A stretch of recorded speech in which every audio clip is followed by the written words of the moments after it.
Namaskara to all. Welcome to our Yoganishta Jeevanam session.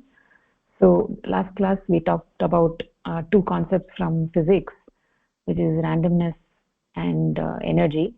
We said that all things in this universe have a tendency, natural tendency towards high randomness and low energy. And we also, looked at some certain examples, like for instance, water. It tends to be at lowest temperature, and it is very, very random. If you just let it, then it just flows wherever it wants. So in order to boil water, you need to introduce an external source of energy, and then the water comes to the boiling state. Otherwise, the water, its natural tendency is to be at minimum temperature and have maximum randomness. So maximum randomness and minimum energy. So the same thing we also saw with regard to perfume. Perfume, if it is held in the bottle, then it is nicely arranged inside the bottle. But then the moment you open the bottle, the perfume tends to just spread around. So the tendency of perfume is to have maximum randomness and minimum energy. So if in case you want to arrange it in a bottle, then you need to introduce some energy. Somebody needs to take the effort of putting into the bottle.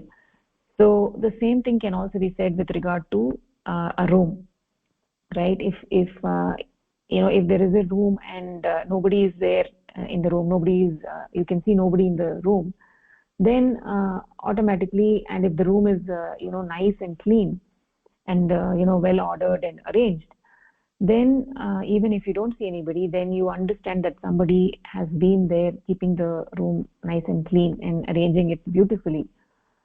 So on the other hand, if the room is dirty and nobody is there, and then you automatically know that nobody has been in this room for a very long time. So the natural tendency of the room is to be dirty and get dirty, and if you don't put in some effort to organize it, then it gets disorganized.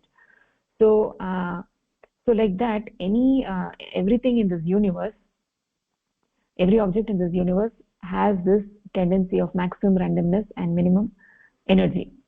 So then when you look at the universe, so the universe is moving in its own flow in a very, very highly organized fashion. So universe is not going in a random fashion. Everything is extremely organized. Shameta.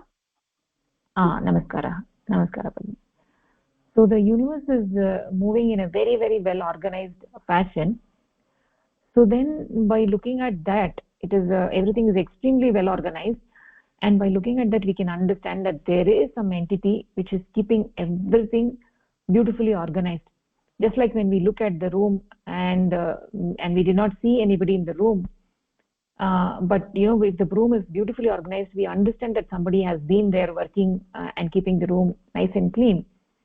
So the same way, there is somebody who has kept everything in the universe in a very, very highly organized fashion. So from that, we can understand that universe has an intelligence, has a buddhi behind, which is doing all this. That intelligence is nothing but consciousness. That intelligence is Paramapurusha. That is the intelligence, that is the consciousness which is guiding this entire universe.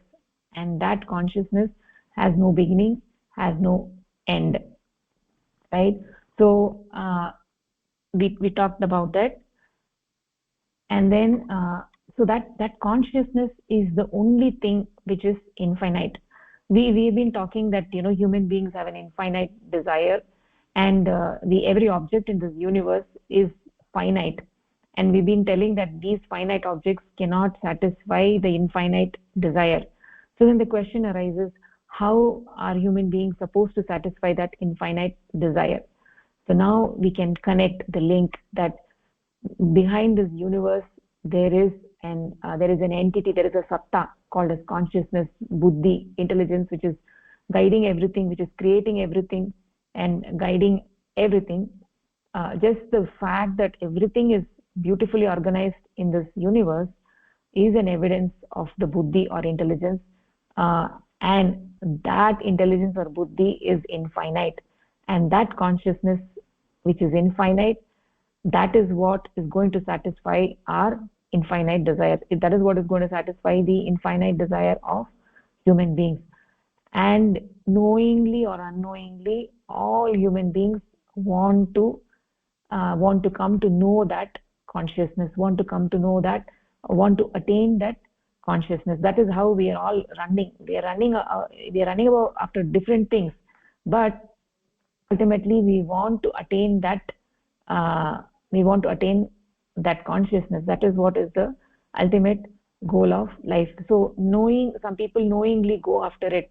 When people realize their human dharma, like 1% of the population who realize their human dharma, so they consciously make effort to go after that consciousness. But 99% of the people are not aware of their dharma. They're running after finite things. But even when they're running after the finite things, because they are having the infinite desire, they're running after the finite things. So indirectly they are wanting to realize that infinite, right? They're wanting to realize that infinite, but they're not aware of it. When by running after the finite things, it only indicates that they have an infinite desire which they're trying to satisfy. Only thing, because of their ignorance, they're using the finite objects to satisfy that infinite desire. Those people who are aware, those people are making a conscious effort to satisfy that infinite desire through this intelligence, through this buddhi, through this consciousness which is infinite. So this is what we have been talking in the last class. So now we will move on. We will move on further. So far, what we have covered in the last class, the two concepts, randomness and energy. So, Chandrasekhar Mohdaya, do you want to summarize quickly what we covered?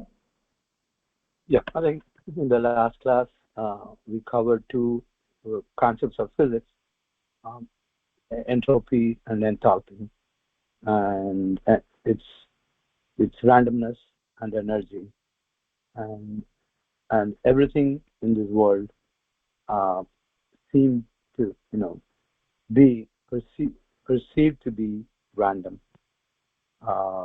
If you look at water or any of them, um, they, they have high randomness and low energy, and we can cite many examples of things that are high randomness, low energy. But when you look at the universe is all well, as random as it might look when you think about it. It's really well organized. The planets don't go colliding into one another, or everything is in its place and still moving with a lot of energy. And uh, so then there must be some entity that puts the energy into making an order out of the universe. And that energy, that entity is what we call Paramapurusha, or a consciousness, intelligence, or buddhi. And what we have is this Paramapurusha is infinite. It's anadi, no beginning, no end. Uh, it's ananta, and it's endless. And that infinite is what's going to satisfy the human. The humans seem to be chasing after, uh, without realizing that their dharma is infinite, is the desire for infinite, um, and their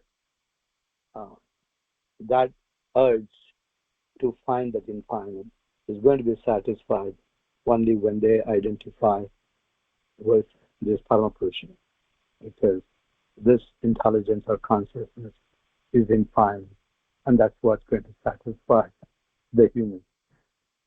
They may not realize it, but that's the ultimate goal of the human, is to realize this Paramapurusha.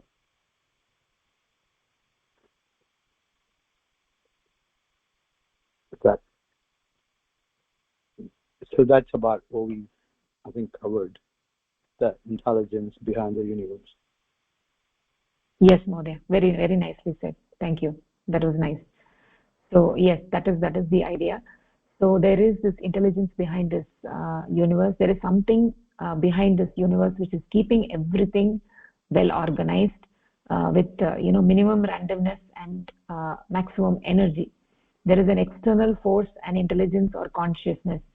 So if we can use this way of explaining to people, then even if they are atheists and even if people are materialists, they tend to understand that yes, I'm seeing this universe is visible universe, and I'm seeing that everything in this organized in this world is properly organized.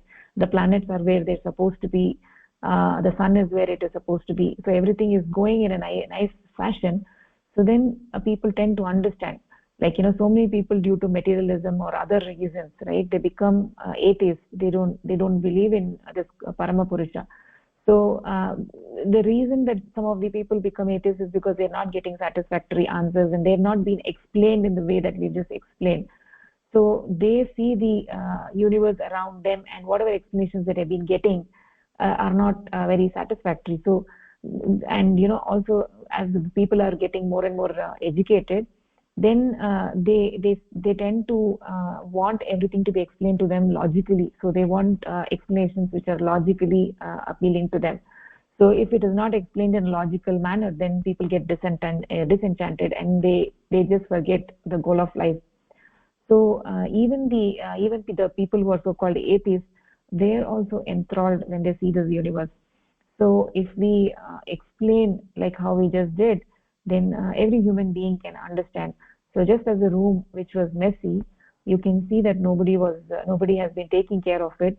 But then when you see that it is beautifully arranged, then everybody can understand that somebody has been there trying to work and do the housekeeping. So the universe is also like that. Somebody has been taking care of it. So how did it get like that? It is not going according to the the physics, the natural physics concept of maximum randomness and minimum energy. It is in fact going opposite to that. It is minimum randomness and maximum energy. So anybody in this world can understand that there's something going on. There is some force which is keeping everything perfectly organized, that is beyond what our eyes can see. It's beyond what the eyes can see. There's somebody behind this who's doing all this. That is why the universe is so beautifully organized. So that consciousness, that is a consciousness which is keeping this whole universe in a nice and organized manner. And that consciousness or the intelligence or the buddhi, it guides everything in this universe. It guides each and everything in this universe. It's observing everything that we are doing. Every action that we are doing, it is observing.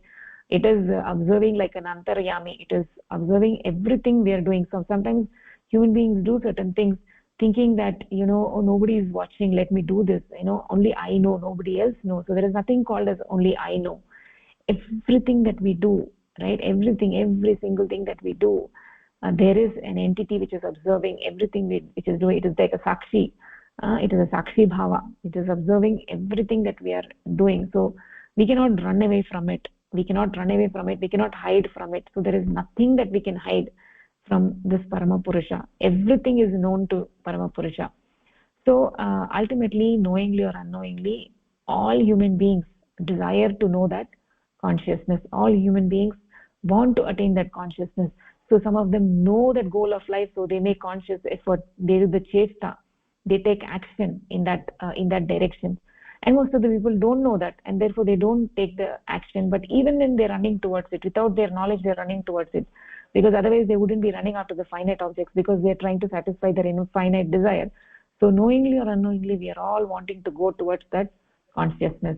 So that is what the goal of yoga is, to help us to attain, to realize and merge with that consciousness. So it's the union of the jivatma with the paramatma. The paramatma is that supreme consciousness which is behind everything.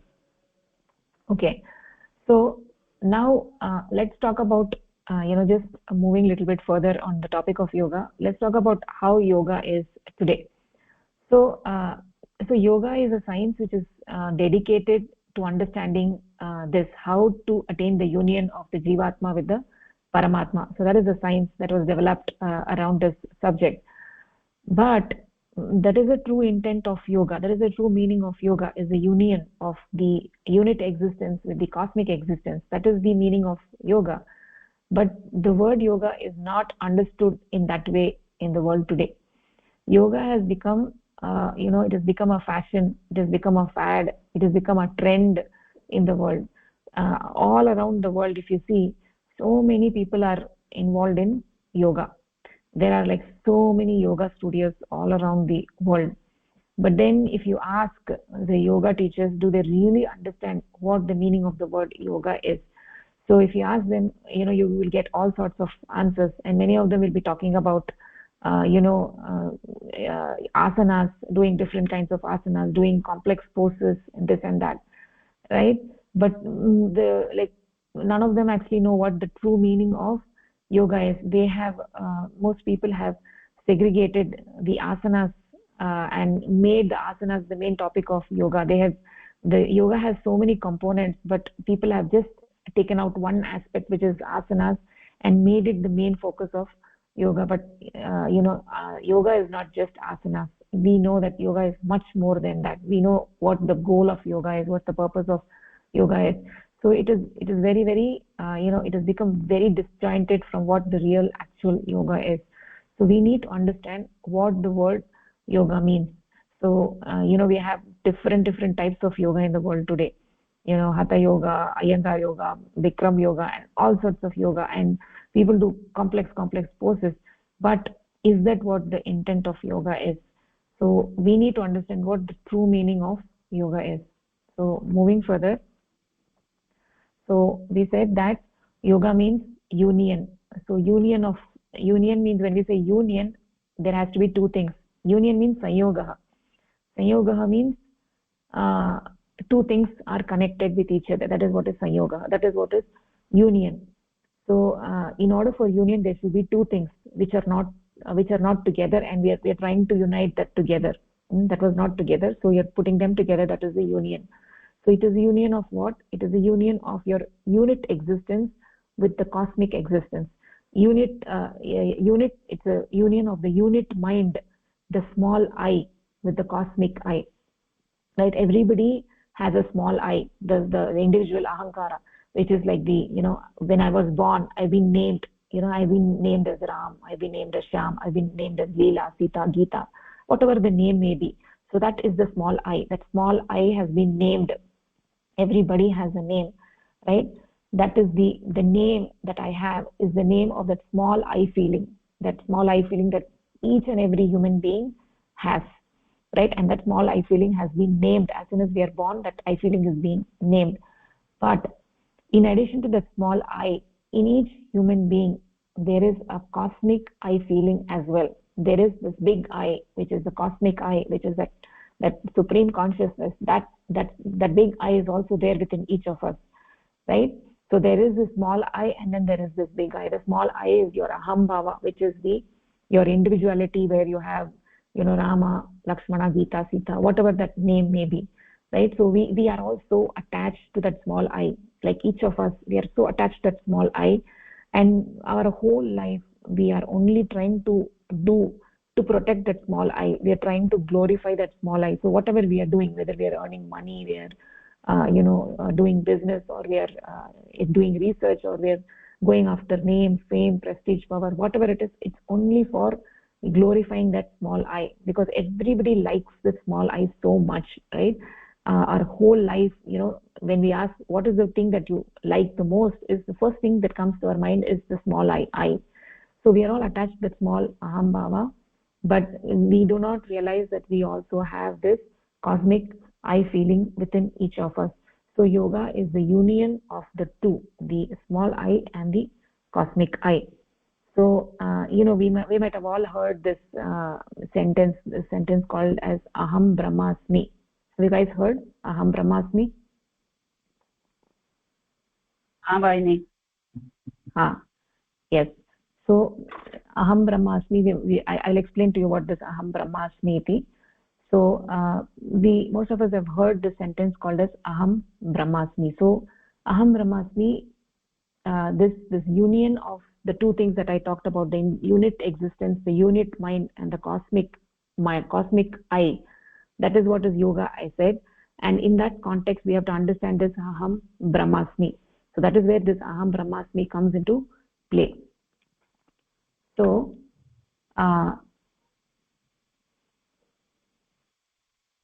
so when we say aham means I. Aham in Sanskrit means I. And from the when we were a child, when we were born, right, from the beginning of our life, when we do the namakaranam, right, we do the naming ceremony, and we are being named, we are being given a name, and that name is the name of the small I feeling. It's the name of the small I, and people become very, very, very attached with that small I feeling. Not only attached, they actually spend their whole life trying to glorify and protect that small I feeling. And that very attempt to glorify that small I only brings us, the more and more and more and more we try to glorify that I feeling, it only brings them farther and farther and farther away from the infinite. So the more the ahankara, the more you build up your small I feeling, you become farther and farther and farther away from the infinite. You become away from that consciousness, you become away from that intelligence, right? So we talked about this, and then we also said this aham brahmasmi, right?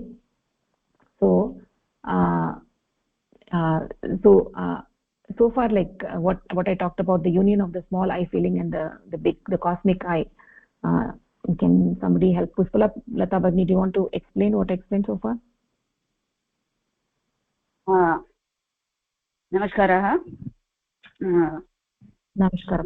Namaskar. Meaning of the word yoga.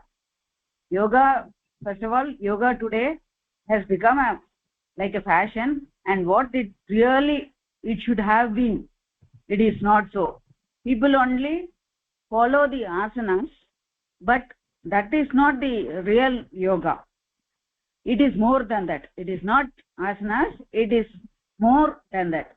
That means it is a samyog, like it is a union between the finite with the infinite, and that is the cosmic, I mean the unit existence. It is the union of the unit conscious with the cosmic the sun. For example, there are two eyes, the small eye, union of the small eye with the cosmic eye, that is capital is cosmic eye. The small eye is the individual, that is like a name, say for ourselves, my name or your name or some Rama, Shyam and Nil. So this I should meet the Paramatma actually, and this they should also they should come to have the feeling about the cosmic I. That is where the Aham Brahmasmi comes to play. Aham Brahmasmi is a Sanskrit word. Aham is ourself, and Brahmasmi is going to the Paramatma. So we have to find out that I am also the infinite actually. So the meaning of the word conveys the union of the unit consciousness with the cosmic consciousness. So we have to know about that. What Yes, is the yes. we actually achieve that. Mm. Yeah, do you want to say something more? No, you explain nicely. Do you want to add anything further, Bhagini? Pardon? Do you want to add anything further? No. Okay. I think I explained it correctly. Yes, Bhagini, you explained very nicely. That is the idea. So yoga is union of the unit consciousness with the cosmic consciousness. It is a union of the unit mind with the cosmic mind. the union of the small ego, your individual ego, with the cosmic ego. So that is what is yoga. So every individual, the little ego, the little I, has a name: Ram, Shyam, Leela, Sita, and there is this cosmic ego in every human being as well, right? So it is a union of this little ego with the cosmic ego, and that is where this Aham Brahmasmi comes into picture. So I said Aham means I. Aham means I. So now let's see. So when we say Aham Brahmasmi, that Aham is the I, and Brahma is that cosmic, is the Parama Purusha. The Brahma is that consciousness. The supreme consciousness is Brahma, the infinite consciousness, which is keeping this whole world well organized. That is the Parama Purusha, or the supreme consciousness. So Aham is I, and Brahma is that supreme consciousness, and that that is the Brahma, and the endeavor to understand my relationship with that Brahma. Actually I am one with that Brahma. Actually I am one with that Brahma, and that is yoga. The Aham, the small I, and Brahma, I am actually that. I am that. We don't know, we are not actually separate from that consciousness. We are actually one with that consciousness, but we never realize that. We are so engrossed in our small I that we forget that big I, and as a result we feel ourselves to be separate from that Brahma. But actually we are one with that Brahma. So when your individual ego merges with that cosmic ego, then we become one. So I'm not separate, because the consciousness which is guiding this whole universe is infinite. Right? We've been talking about that Parama Purusha, the supreme consciousness, is Anant, Anadi Anant. Anant, when we say it is infinite, has no beginning and no end. So then how can I be separate from it? Right? If the consciousness is infinite, everything that is there is actually only consciousness. Everything is made of consciousness. Everything is only consciousness. Then how can I be separate from it? There can be nothing outside of the consciousness, right? The consciousness occupies everything. So how can I be separate from it? How can I be outside of it? So the same consciousness is within me as well, because what is inside of me, right? What is inside of me, the small I, it cannot be separate from that consciousness, because the consciousness is infinite, it occupies everything. So the yogic science is related to the realization of this sentence, Aham Brahmasmi, right? It is a realization of this sentence, that Aham Brahma Asmi. Asmi means I am that Brahma. I am that Brahma. That is what is Aham Brahmasmi. So generally what happens is that in other darshanas, what people do is that they get a lot of knowledge. They read a lot of books, and they try to get more knowledge about Aham Brahmasmi, right? So many students memorize a lot of shlokas, and they try to understand Aham Brahmasmi. But the question is, just by reading the books, can we realize that Aham Brahmasmi, right? So if you just can know that sentence, Aham Brahmasmi, or if you can just speak about it, does that mean you have actually realized Aham Brahmasmi? What do you think? If I just know Aham Brahmasmi and speak about it, do you think I have realized Brahma? That I have become Brahma? No, actual, this one we will not be able to understand, no? So this is just a Pustakiya Jnanam. This is just bookish knowledge, right? So that is not going to help you. That is not going to get you where you need to get to, right? Just knowing that sentence Aham Brahmasmi is not going to help you. But yoga is a very, very practical science. It will help you. It will help you become that Brahma. It will help you realize Aham Brahmasmi. So yogic science is a way of life, such a way of life in which one dedicates every minute of the day in realizing and becoming the essence of that sentence Aham Brahmasmi. So every minute of the day you operate in such a way that you're in the Brahma Bhava, where you realize that sentence Aham Brahmasmi by having that bhava every minute of the day, right? Because your mind has no shape of its own, and whatever it thinks, it becomes like that. By having that Brahma Bhava every minute of the day and organizing your activities in such a way that that Brahma is there, the Brahma Bhava is there in every activity, then what happens is we realize Aham Brahmasmi, we realize I am that Brahma, I am not separate from that. So that is actually a practical science. Yoga is a practical science which help us to realize that Brahma by organizing our life, by arranging our life in such a way that we dedicate each and every minute of the day in realizing the essence of that sentence, Aham Brahmasmi, I am not separate from that. So that is what is yoga. So everyone, everyone from the childhood, we are all on the outside we are humans and the inside we are animals. So we do not understand who we really are. But then at certain point, like sometime in the teenage years, right?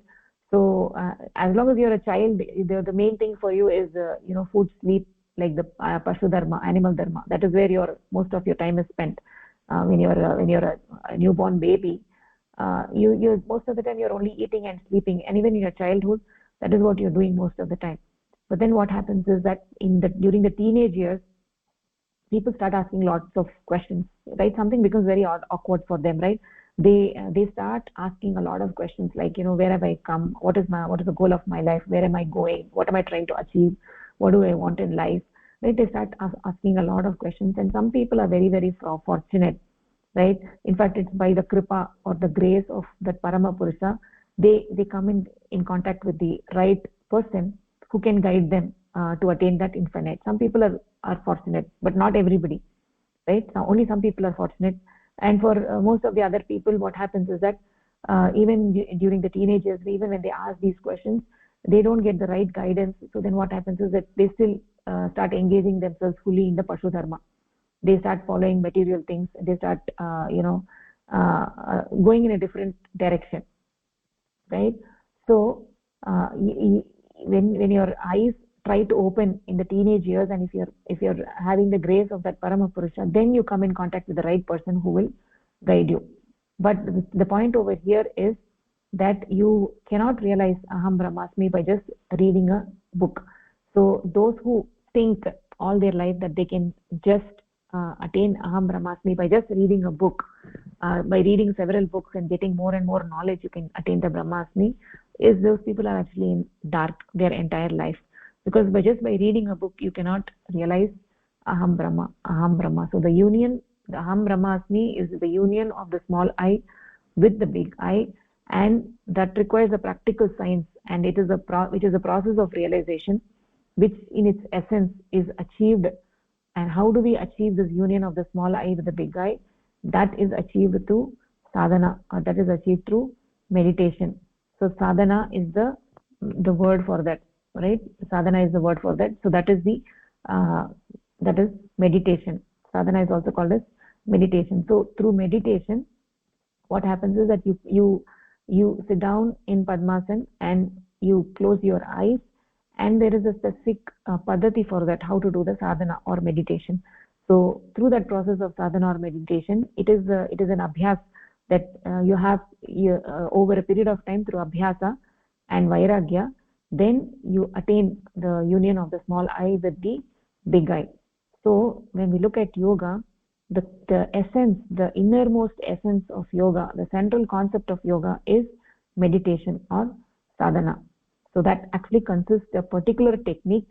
It's a particular technique through which one comes to realize that I am not this small I who I thought I was, right? I have been thinking all along that I am this small I am Rama, I am Shyama, I am Geeta. That is what I've been thinking all along. But in fact, I am not that small I am Brahma. I am Brahma. So that when you give up that individuality, what happens is that you are no longer operating for your individual self. Even when you're eating your food, or when you're doing any mundane thing in life, everything you're doing, when you're eating food, you're actually feeding Brahma. When you're doing something, you're doing it for Brahma. What you're doing is Brahma, and the person to whom you're doing it is also Brahma, and whatever done is also Brahma. So that kind of bhava you develop, and that you develop through sadhana. So when you engage in this yogic life, one begins to get that experience, Aham Brahmasmi, and that experience of realizing deep within, when actually one closes one's eyes and separates oneself from the external world. So you need to isolate yourself, sit down in one place, separate yourself from the external world in a calm and quiet place, close your eyes and go deep within to get that practical experience that I am Brahma. That is an experience. It is an anubhuti. That anubhuti comes through sadhana. That anubhuti comes through sadhana by going deep within. That is the essence of yoga, the unification of the small I with the big I. So though I said that you cannot realize, I said that you cannot realize Brahma through reading a book, right? That is actually true, but that does not mean that jnanam is not required. Jnanam is required because once you have that jnanam, aham brahmasmi, then you will know what to do.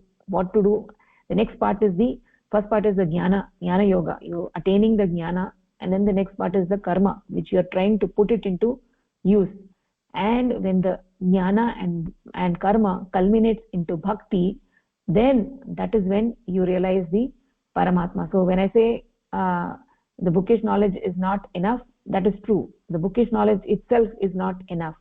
So when you get the jnana, then you engage yourself in the karma yoga, where you try to implement that jnana into action, and then that jnana and karma culminates into bhakti, and then that is when the unification of the small I with the big I happens. So it is actually, the yoga is a practical science which helps us go through all of these different stages. So moving further, further thinking about the word yoga, just as a river is flowing from the mountain top, ultimately reaches the ocean, right? The water that is flowing from the mountain reaches the ocean, and the water that was part of the river once, it comes into the ocean, then all of a sudden it merges into the ocean and into something that is much bigger. So if you look at water, by nature it does not remain separate. So if you have 2 glasses of water, right, you have 2 glasses of water, they appear to be physically separate. But when you pour the water into a pot, then what happens is that all the water just merges. So there is no individual existence there. So you cannot identify that this water belongs to this glass and this water belongs to this, part of the water belongs to this glass. They all just get merged, right? You can physically put them in different glasses, right? But when you put them in the pot, they just become one. So by nature, by the swabhava, water is not separate. So physically you can try to put them in different locations, but as soon as you put them in the same pot, then they become one. In the same way, the water that's flowing from the river, from the mountain top, when it comes into the ocean, it just merges into the ocean. So then there is no separate existence. So that is the essential nature of water. So in the same way, the consciousness is very similar. The consciousness that is within each and every one of us, right? We are not satisfied to be maintaining a separate. We want to merge with that ocean of consciousness. There is ocean of consciousness. We want to maintain the individual, the consciousness that is within us with that ocean of consciousness. That is what is realizing aham brahmasmi. It is to realize I am that Brahma. So that is the essence of life. That is the goal of life. All of us want to run after that Brahma. That is what is the goal of life. So Priya Bhagini, do you want to explain this?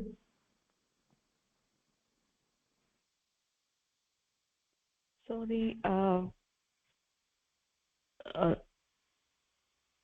this part, Bhagini, the meaning of the word yoga, the small I part. Yes, what they just talked about. Yeah. So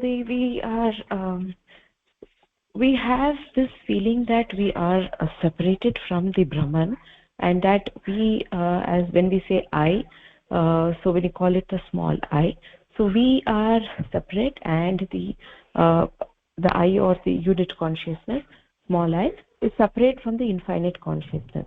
But we cannot be separated from the universal consciousness, because the universal consciousness encompasses everything. you, me, everything in this world. So we are very much a part of it, and we are not outside of it. So if this is the case, then when it is only a matter of realization, because we are thinking we are separate, we are, and we have, it is my needs, my life, my people, so on and so forth. We have this feeling of separation. We draw a line around ourselves, and we separate ourselves from others and the universal entity. But when we do sadhana, when we do meditation, and we go deeper and deeper within, we understand that this separation actually is not exist. It is a creation by ourselves. So once we understand this, when we understand that everything is the part of the universe and we are all interconnected, the way our attitude towards life changes, because what we do has an effect on not just us, but it is like it is everything. So it is not us, and it is no longer you and me, but it becomes us, and everything is only that supreme consciousness. So then the entire aim of yoga is to achieve this, to understand this oneness with everything, not oneness with every human being, oneness with all plants and animals, oneness with all uh, uh, the nature around us, and the oneness with the supreme consciousness. And then we understand that we are that, aham brahmasmi, I am that. So that would become the aim, and to understand this is the goal in life. Very nice, Padmi. Beautiful. Very nice. So, yeah, that is what is the idea that was explained. Yes.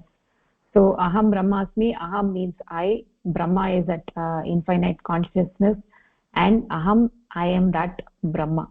So that I am that Brahma, that you realize through the process of yogic science. It is the union of the unit mind with the cosmic mind, and that you are not going to get only through bookish knowledge. You need to engage. You need to first get the jnanam, and then do the practically apply it, and then it culminates into bhakti, and that is when the bhakti reaches the peak, and that is when the union of the individual I with the cosmic I happens, and that is done through the process of yogic life. And the central concept of yoga is the sadhana or meditation, where one closes one's eyes, sits down in padmasana, closes one's eyes, and go deep within to to realize the Brahma. Okay. So so we also talked about this example of the how the unit consciousness cannot remain separate from the cosmic consciousness. Just like the river flowing from the mountain top goes and merges into the ocean, the same way that our individual existence, the unit existence, has to merge with the cosmic existence, and that is the nature of the consciousness within each of us. It's just like the water flowing from the river into the ocean. We are not, even though we think we are separate, but we are not separate. We are not satisfied to be separate. We are not satisfied to maintain the separate existence. We want to merge with that ocean of consciousness. We want to realize aham brahmasmi. We want to realize I am that Brahma, and that is the goal of life. Yoga teaches us how to engage in this life, how to utilize every minute of the day with that Brahma bhava, wherein you are able to realize that Brahma. So as human beings, we want to realize that, and that is our nature, and that is what is yoga.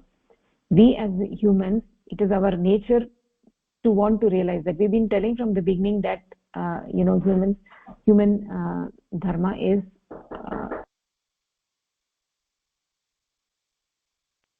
we've been telling that that our dharma is infinite desire, right? We have ananteshana. That is the goal of life. That is the dharma of human beings. So yoga helps in coming in contact with our human dharma. It helps in coming in attaining the ananteshana.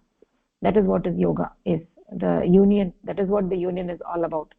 And there are actually practical ways in which we can do this. And when we do this, when we engage in this yogic life, we start to experience bliss, right?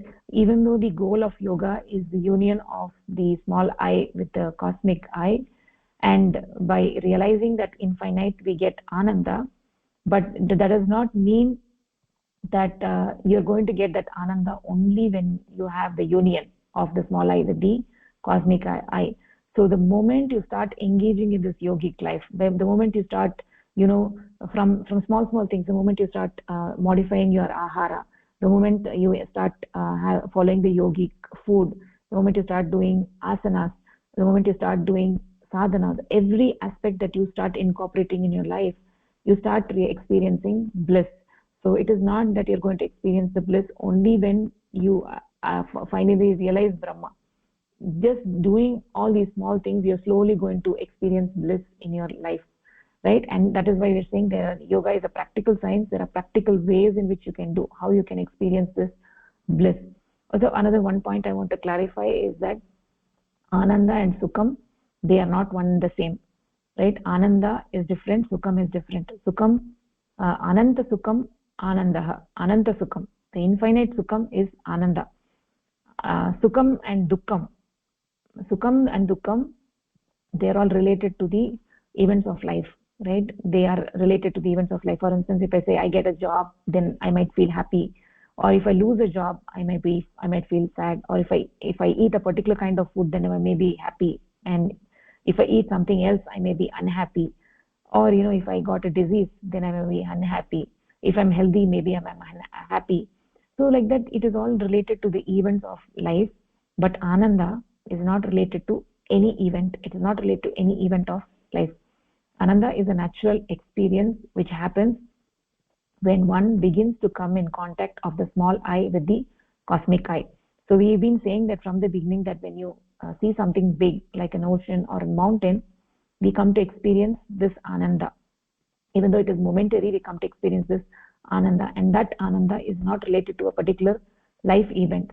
So it is a very natural experience, Ananda, which happens when one begins to come in contact of the small I with the cosmic I, and begins to realize that it is not, that the small I is not separate from the cosmic I. So even though I've been thinking that I'm separate, even though I've been thinking I'm separate, and I've been dedicating myself in glorifying my small I for a very, very long time, but then the moment but now it begins to come in contact with the greater I through the process of yoga, through the practical ways. The small I begins to come in contact with the greater I, and it is coming in contact with what it actually thought it was separate. So you're now coming in contact with something that you thought you were actually separate. You are not separate. You are already one with that. You do not realize you maintained your separate existence, and as a result, you felt you're separate from it. But realizing that we are in contact with that supreme consciousness, so then by realizing that we are in contact with the supreme consciousness, then what happens is that you lose your individual feeling of I, right? By coming in contact with this great I, with the supreme I, and losing your individual feeling of I, and you start experiencing bliss or Ananda. That bliss or Ananda is an internal feeling. It's an internal feeling, and it is a natural outcome of realizing Aham Brahmasmi. When you realize Aham Brahmasmi, you start experiencing this Ananda or bliss. Okay. So, Sharada Bhagini, do you want to summarize what I said so far?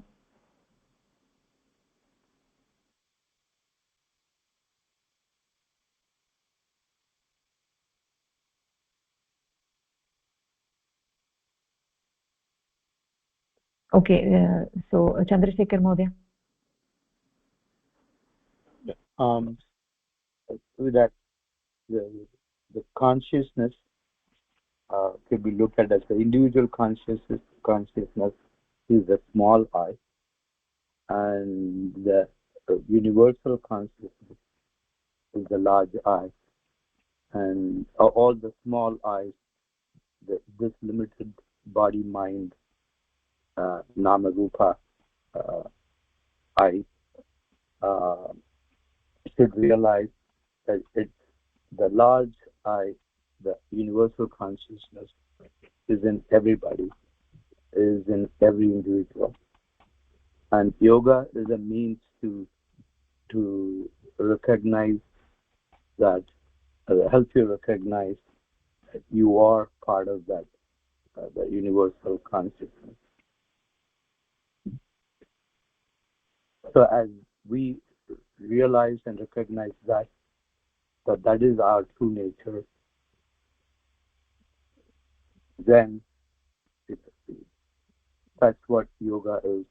So the yoga enables you the with the sadhana, with um, the individual, from the jnana, the knowledge, and the karma, that implementing that uh, in action, you develop the bhakti, and all culminating in the individual I merging into the conscious, the universal conscious, I,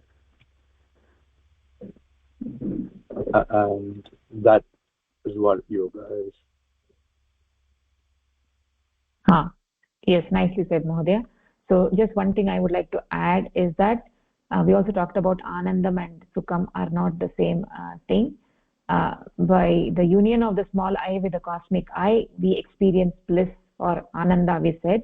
So what is Ananda? Is it the same thing as Sukham? No, it is not the same thing as Sukham. Anantam Sukham, Ananda, Anandaha. So Sukham and Dukkam are related to the events of life, but Ananda is not related to any particular event of life. So when the small I comes into contact with the big I, the cosmic I, then we have a natural experience of bliss, that we are no longer separate from the big I, and we experience that bliss, and that bliss is called as the Ananda. Is an internal feeling. It is a natural outcome of realization of Aham Brahmasmi. Okay, so that is what we talked about. So so one thing further to add is that the realization of Aham Brahmasmi we talked about. So one thing to add is that we said that somebody might say this Aham Brahmasmi 1,000 times, right? But then still he may not realize, still he can never realize a Brahma unless he engages in this process. So Aham Brahmasmi, it has to do with the Anubhuti. It is Anubhuti, right? It is an internal realization, and that only comes from practice, that comes from sadhana, that comes from meditation. Through the sadhana, people realize that Brahma. That realization is facilitated by all the sadhana angas, the entire yoganishta jivanam, the entire yogic style of life, starting from what kind of food one should eat, what is upavasa, what is brahmacharya. What is brahmacharya? Brahmacharya is brahmani vicharanam, is what is actual brahmacharya, is called as madhu vidya. All of these different, the yogic lifestyle, we are going to talk in the next week, like what sort of food a yogi should eat, what is upavasa, what is the meaning of namaskara. So what is brahmacharya? We're talking about the yogi living in this realization. See, we cannot do meditation 24 hours of the day, right? Meditation needs to be done at a specific time every day, but in addition to meditation, we need also a supportive style of life, a style of life which supports that meditation, right? So otherwise you will not be able to sit in meditation and do meditation. So you need to have your ahara, vihara, everything in such a way that it facilitates meditation. So the yogic food, yogic fasting, yogic way of living in this world, right? There is something called as vairagya. Vairagya means viragasya bhavaha vairagya. Raga means color.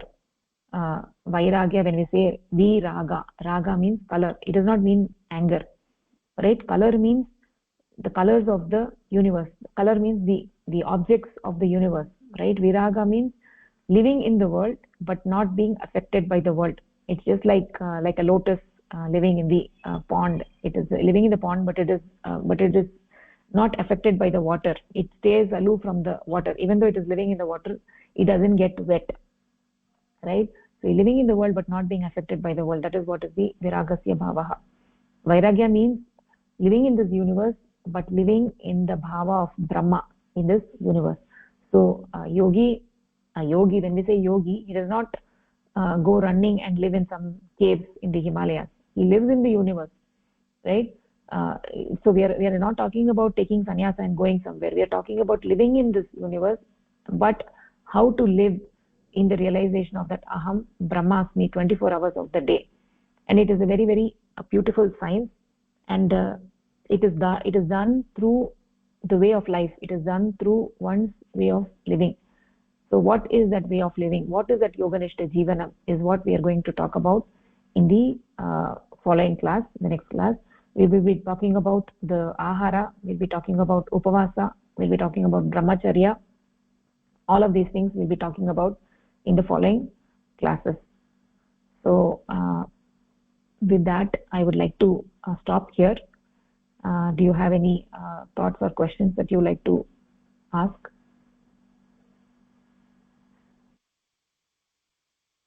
Okay, Pushpalata Bhagini, do you want to quickly summarize what we talked in the end? Bhagini, we talked about the realization of the aham brahmasmi, and this is done to be through yoga. That yoga is to be the yogic life is to follow some specific this. You can't just meditate every time. That is, it is achieved through meditation, but you can't keep meditation. There should be some discipline, or what we call is vairagya, or vairagyam in our language actually. So that vairagya is, you will have to have, I will follow this discipline, actually a sort of a discipline like, and for that what sort of food we will have to take, what sort of way it has to be done, all those things we have to learn and practice that to attain the infinity.